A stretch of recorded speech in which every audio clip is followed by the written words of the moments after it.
पिछले साल के मुकाबले में हर एक में 15%, 10%, 20%, 25% तक की कटौती की गई है। जो आवश्यक चीज़ें हैं जिसमें खाद्य सुरक्षा में कटौती है, मनरेगा में कटौती है, एमएसपी के नाम, किसानों की एमएसपी के नाम पे कुछ भी नहीं है। खाद उर्वरक पे भी 10% कमी कर दी है। हम ये चाहते हैं कि हम सब जने मिलकर इसकी संघर्ष करें, लड़ाई ज़रूर लड़ेंगे इसको। यह है कि नरेगा में भी भारी कटौती की गई है, निर्माण श्रमिकों के हित में नहीं है। केंद्र सरकार का बजट मजदूर, किसान और आमजन को निचोड़ने वाला बजट साबित हुआ। संयुक्त संघर्ष एवं कोऑर्डिनेशन समिति ने केंद्र सरकार के बजट के खिलाफ सौंपा ज्ञापन। केंद्र सरकार के बजट गरीब, मजदूर, किसान और जन विरोधी होने का एक ज्ञापन संयुक्त संघर्ष कोऑर्डिनेशन समिति चित्तौड़गढ़ द्वारा जिला कलेक्टर अरविंद पोसवाल को राष्ट्रपति के नाम सौंपकर मांग की है कि बजट 2022 जो केंद्र सरकार ने घोषित किया है उसे शीघ्रातिशीघ्र संशोधित किया जाए। संयुक्त संघर्ष कोऑर्डिनेशन समिति के जिला संयोजक लुनाराम सियाग ने बताया कि केंद्र के इस साल के बजट में पिछले साल के बजट से एमएसपी पर किसानों की फसलों की खरीद का बजट 1 लाख करोड़ रुपए कम घोषित किया गया है, जिसे संशोधित कर बढ़ाया जावे और किसानों की संपूर्ण फसल में एसपी पर खरीदने के लिए बजट की घोषणा की जावे। ग्रामीण विकास के लिए बजट में हिस्सेदारी को 5.59% से घटाकर 5.23% कर दिया गया है। इसका सीधा असर फसलों के समर्थन मूल्य पर खरीद के साथ मनरेगा के रोजगार, फसल बीमा योजना, खाद्य सुरक्षा और उर्वरक सब्सिडी में कटौती के रूप में आम जनता पर पड़ेगा। वर्ष 2022-23 में धान और गेहूं की खरीद के लिए 2.37 लाख करोड़ रुपए अलग से रखे जाने का भ्रम फैलाया जा रहा है, जबकि वास्तव में यह पिछले साल के आंकड़े 2.47 लाख करोड़ से काफी कम होकर अपर्याप्त है।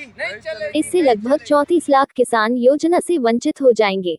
एफसीआई और विकेंद्रीकृत खरीद योजना के तहत खरीद के लिए खरीद बजट राशि का आवंटन वास्तव में 25% कम कर दिया गया है। बजट में आवंटन और मुद्रास्फीति में कमी के परिणामस्वरूप कुल मिलाकर वर्ष 2022-23 में भारी कटौती होगी। उर्वरक सब्सिडी में घोषित बजट में 25% तक कटौती की गई है। आज जब उर्वरकों की कीमतों में बढ़ोतरी हुई है और इस कटौती से उत्पादकता पर प्रतिकूल प्रभाव पड़ेगा। प्रधानमंत्री फसल बीमा को 16,000 करोड़ से घटाकर 15,500 करोड़ रुपए कर दिया गया है, जो कि पिछले वर्ष से 500 करोड़ रुपए कम है। केंद्रीय बजट में राष्ट्रीय खाद्य सुरक्षा अधिनियम के तहत खाद्य सब्सिडी में 30% की कटौती की गई है। पेट्रोलियम सब्सिडी में 11% की कटौती की गई है, जिससे पेट्रोल, डीजल और रसोई गैस के दाम और भी अधिक बढ़ने की संभावना है। यहाँ तक कि मिड डे मील योजना, जिसे अब पीएम पोषण नाम दिया गया है, के आवंटन में भी 1267 करोड़ रुपए की भारी कटौती की गई है। पीएम फसल बीमा योजना, पीएम किसान योजना, पालनहार में भी भारी कटौती की गई है। राष्ट्रीय स्वास्थ्य मिशन और आंगनबाड़ी के लिए आवंटन में कोई वृद्धि नहीं की गई है। मुद्रास्फीति के मद्देनजर इसमें भी कटौती हुई है। पीएम किसान योजना के लिए आवंटन मूल रूप से वर्ष 2019 में इसकी स्थापना से 9% तक कम कर दिया गया है। पहले दावा किया गया था कि 14 करोड़ किसान परिवारों को इसका लाभ मिलेगा और अब कम करके 12.5 करोड़ परिवार ही कर दिया गया है। इस कटौती के पश्चात भी गणना के अनुसार 75,000 करोड़ रुपए की आवश्यकता है, जबकि बजट में 68,000 करोड़ रुपए ही आवंटित किए गए हैं। कृषि व्यवस्था में आवंटित 26,000 करोड़ रुपए, जो कि 18% तक कम है, और खाद्य संरक्षण और खाद्य भंडारण के लिए 84,000 करोड़ रुपए, जो कि 28% तक कम है। आर्थिक सर्वेक्षण की गणना के आधार पर कृषक प्रत्येक परिवार की संपूर्ण आय 10,218 रुपए मात्र। इसका मतलब साफ है कि केंद्र सरकार के 7 सालों के कार्यकाल में किसानों की आय पहले से भी कम हो गई है। कोरोना काल की वैश्विक महामारी के बावजूद मनरेगा का बजट संशोधित अनुमान 98,000 करोड़ होने के बाद भी इसको 73,000 करोड़ ही आवंटित किया गया है, जो कि रोजगार में कमी को दर्शाता है। बजट से प्रदर्शित हो रहा है कि यह बजट गरीब, किसान, मजदूर वर्ग के साथ आम आदमी को ध्यान में रखने की बजाय उद्योगपति और देशी विदेशी कॉर्पोरेट घरानों को ध्यान में रखते हुए बनाया गया है। केंद्र सरकार का यह बजट आर्थिक असमानता के साथ ही गरीबी, बेरोजगारी और भुखमरी को बढ़ावा देने वाला बजट है। ईंधन सहित सभी आवश्यक वस्तुओं की कीमतों में वृद्धि के साथ अप्रत्यक्ष करों के बढ़ते बोझ के माध्यम से मेहनतकश जनता को निचोड़ने वाला बजट केंद्र सरकार द्वारा पारित किया गया है, जिसे संशोधन किए जाने की आवश्यकता है। दूसरी ओर सरकार कॉर्पोरेट घरानों को प्रोत्साहित करने के लिए बजट के साथ परिचालित दस्तावेजों के अनुसार 2020-21 में जो रियायत दी गई थी, जो कि उसी पूंजीपति वर्ग द्वारा की गई कर में चोरी से अधिक थी। ज्ञापन में संयुक्त संघर्ष कोऑर्डिनेशन समिति के जिला संयोजक लुनाराम ने भयंकर बेरोजगारी की स्थिति को बताते हुए कहा है कि आज 5.3 करोड़ युवा बेरोजगारी को झेल रहे हैं। वर्ष 2019 में 35,000 नौकरियों के विरुद्ध 1.25 करोड़ युवाओं ने आवेदन किया था, जो कि अभी तक भी फाइनल नहीं हो सकी है। पिछले एक साल में सब्जियां, तेल, रसोई गैस, पेट्रोल, डीजल, उर्वरक के दाम दोगुने हुए हैं, जबकि आम आदमी की आय कम हुई है। अनुमानित 23 करोड़ लोगों को वेतन के न्यूनतम स्तर से नीचे गरीबी में धकेल दिया गया है। पिछले 2 वर्षों में देश के 84% लोगों की आय में गिरावट आई है। भारत में 73% एमएसएमई गंभीर संकट से गुजर रहा है, जबकि 59% बंद होने की कगार पर है, जिससे और भी भारी बेरोजगारी बढ़ने की प्रबल संभावना है। देश में शीर्ष 10% लोगों का 64.4% घरेलू संपत्ति पर कब्जा है, जबकि 50% के पास मात्र 6% हिस्सा ही है।